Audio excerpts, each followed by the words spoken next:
पश्चिम बंगाल की राजनीति में विधानसभा चुनाव के बाद सियासी घमासान फिर से तेज हो गया है। कांग्रेस की चुनाव के हार के बाद, ममता बनर्जी की चुनाव के हार के बाद अब फिर से जो है ममता बनर्जी ने बीजेपी और केंद्र सरकार के ऊपर तीखा हमला बोल दिया है। देखिए, ममता बनर्जी ने साफ शब्दों में कहा है कि बीजेपी के नेतृत्व वाली केंद्र सरकार को भविष्य में दिल्ली से जो है उनको साफ कह दिया है कि उनको दिल्ली की सत्ता से हटा दिया जाएगा, और बल्कि कोलकाता के कालीघाट में हुई टीएमसी विधायकों की बैठक में ममता बनर्जी ने समृद्ध जिस तरीके का यहाँ बयान दिया है, उन्होंने साफ तौर पे कहीं ना कहीं बीजेपी को चुनौती दे दी है और ये कह दिया है कि अब इस बार जो है बीजेपी दिल्ली में ज्यादा दिन टिकने वाली नहीं है। देखिए, ये संकेत दिया है, संदेश दिया है कि बीजेपी जो है उसके खिलाफ अब रणनीतिक जो लड़ाई है, जो राजनीतिक लड़ाई है, जो रणनीतिक लड़ाई है, वो ममता बनर्जी और तेज कर सकती हैं, और तेज जो है उनकी पूरी ये लड़ाई हो सकती है। ममता बनर्जी ने साफ तौर पे कहा कि देखिए, लड़ाई अभी जारी है, कोई यहाँ पर पूर्ण विराम नहीं लगा है। ममता बनर्जी का बड़ा हमला जो है वो बीजेपी के ऊपर लगातार जो है वो देखने को मिल रहा है, और स्वाभाविक भी है, क्यों ना हो, क्योंकि 15 वर्षों से जो है यहाँ पर सत्ता में रहने के बाद अगर आप एकदम से सत्ता से बाहर हो जाएं और उसके बाद अपनी सीट भी हार जाएं, और उसके बाद जहां आप जो है एक अच्छी खासी संख्या में जो है यहाँ पर आप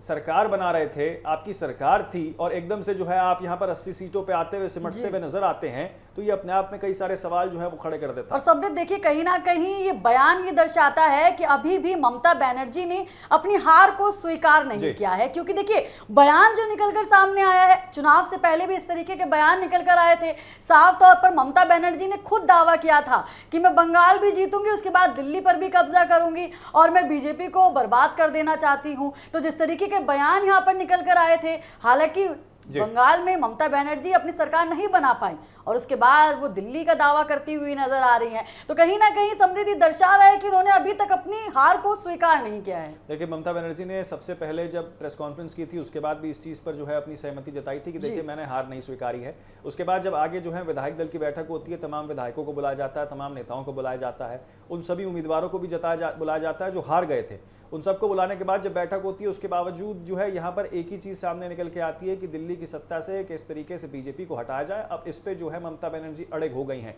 तो क्या ये संकेत देने की कोशिश कर रही हैं कि देखिए, बंगाल तो मैं हार गई हूँ, भले ही 2026 का चुनाव है ये मेरे हाथों से निकल गया, लेकिन 2029 के जो लोकसभा चुनाव है उसमें क्या आप सीधे तौर पे बीजेपी को टक्कर देने का यहाँ पर आह्वान और ऐलान जो है वो ममता बनर्जी ने कर दिया, क्योंकि चुनावी हार के बावजूद ममता बनर्जी ने साफ कर दिया है कि उनकी राजनीतिक लड़ाई अभी खत्म नहीं हुई है। पश्चिम बंगाल विधानसभा चुनाव में कांग्रेस ने भी हार का सामना किया है, और मिली बड़ी हार के बाद ममता बनर्जी एक बार फिर से जो है वो आक्रामक अंदाज में जो है वो नजर आ रही हैं। देखिए, कलकत्ता के कालीघाट स्थित आवास पर पार्टी विधायकों और वरिष्ठ नेताओं के साथ हुई अहम बैठक में ममता बनर्जी ने बीजेपी पर जोरदार हमला बोला, और बैठक के दौरान ममता बनर्जी ने कहा है कि बीजेपी की केंद्र सरकार को भविष्य में दिल्ली की सत्ता से हटा दिया जाएगा। देखिए, उन्होंने अपने नेताओं और कार्यकर्ताओं से कहा है कि राजनीतिक संघर्ष अभी खत्म नहीं हुआ है और पार्टी जनता के मुद्दों पर लगातार आवाज उठाती रहेगी। दरअसल पश्चिम बंगाल विधानसभा चुनाव में बीजेपी ने ऐतिहासिक जीत जो है वो दर्ज की थी, क्योंकि 200 से पार जो है सीटें यहाँ पर उनकी देखने को मिली थी। ऐसे में शुभेंदु अधिकारी जो है वो मुख्यमंत्री बन गए हैं, उन्होंने मुख्यमंत्री पद की शपथ ली, वो मुख्यमंत्री बन गए, और एकाएक कर जो है अब राजनीति जो है वो और ज्यादा गर्माते हुए भी नजर आ गई है। क्यों कोमल? देखिए, शुभेंदु अधिकारी ने मुख्यमंत्री पद की शपथ ली। चुनाव में हार के बाद ममता बनर्जी लगातार चुनावी प्रक्रिया और बीजेपी पर यहाँ पर सवाल उठा रही हैं, और साफ तौर पर ममता बनर्जी ये कहती नजर आ रही हैं कि बंगाल और देश बदलाव चाहता है। देखिए समृद्ध, अगर वो बदलाव की बात करती हैं तो बंगाल की जनता ने 15 साल तक सत्ता में बैठी उस सरकार का साथ क्यों नहीं दिया? आखिर क्यों उन्होंने बीजेपी का हाथ थामा? यहाँ पर सबसे बड़ा सवाल ये उठता है। और चुनाव में जिस तरीके के वादे यहाँ पर ममता बनर्जी ने किए थे, उन वादों से तो वो पूरी तरीके से जो वो वादे थे उन पर खरी नहीं उतर पाए, और कहीं ना कहीं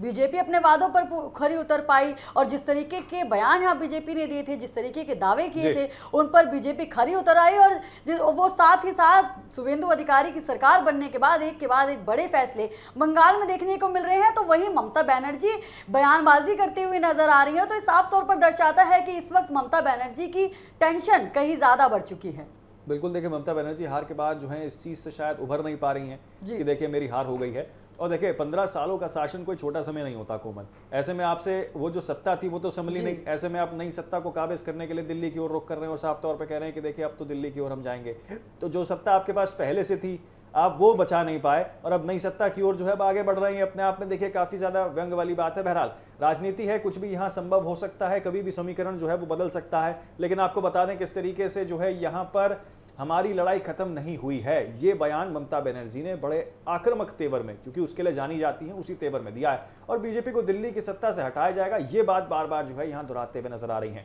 हम जनता की आवाज बनकर संघर्ष जारी रखेंगे, यही बात जो है यहाँ पर लगातार उनके द्वारा कही गई है। और जिस तरीके के यहाँ पर बयान निकलकर सामने आ रहे हैं, समृद्ध साफ तौर पर दर्शा रहे हैं कि अभी भी ममता बनर्जी ने अपनी हार को स्वीकार नहीं किया है और अभी भी वो पूरी कोशिश करती हुई नजर आ रही हैं कि अपनी खोई हुई सत्ता को वो किस तरीके से वापस पा सकती हैं। बिल्कुल, देखिए किस तरीके से अब सत्ता वापस आती है तो खैर समय बताएगा, लेकिन 5 साल से पहले तो देखिए संभव यहाँ नहीं लग रहा, कम से कम पश्चिम बंगाल के अंदर। अब ममता बनर्जी के लिए सबसे बड़ी चुनौती है दरअसल 2029 के लोकसभा चुनाव, क्योंकि अच्छी खासी संख्या में टीएमसी के सांसद जो हैं वो पश्चिम बंगाल के अंदर मौजूद हैं। विधायकों की संख्या में आपकी कटौती देखने को मिली है। अब क्या सांसदों की संख्या में कटौती देखने को मिलती है या इजाफा देखने को मिलता है? कितनी संख्या आपकी बढ़ती या घटती है, ये खैर देखने वाली चीज़ होगी।